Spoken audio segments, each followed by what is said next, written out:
ଜୀବନ ଏକ ପ୍ରଦୀପ ସଦୃଶ। ଏଥିରେ ସଳିତା ହେଉଛି ଆୟୁ ଅର୍ଥାତ୍ ଜୀବନର କାଳ ବା ସମୟ। ଇଷ୍ଟ ହେଉଛନ୍ତି ଅଗ୍ନି ସଦୃଶ।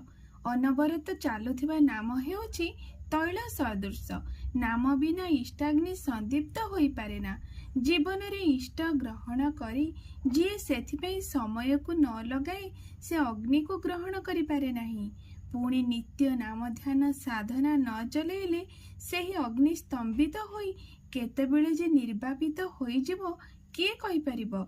ତୈଳଧାରା ଭଳି ନାମର ଧାରା ଲଗାଇ ରଖିବା ଉଚିତ। ସେଥିପାଇଁ ପରମ ପ୍ରେମମୟ ଶ୍ରୀ ଶ୍ରୀ ଠାକୁରଙ୍କର ଆଜିର ଏହି ଆହ୍ୱାନ, ସମସ୍ତେ ନାମମୟ ହୋଇ ରୁହନ୍ତୁ, ସଦୀକ୍ଷା ଗ୍ରହଣ କରନ୍ତୁ, ସତନାମ ମନନ କରନ୍ତୁ, ଆଉ ସତ୍ସଙ୍ଗର ଆଶ୍ରୟ ଗ୍ରହଣ କରନ୍ତୁ। ମୁଁ କହୁଛି ତୁମ ଉନ୍ନୟନ ପାଇଁ ତୁମକୁ ଭାବିବାକୁ ପଡ଼ିବନି। ଏହି ନୂତନ ବର୍ଷରେ ସମସ୍ତଙ୍କୁ ଏତିକି ହିଁ ଆହ୍ୱାନ।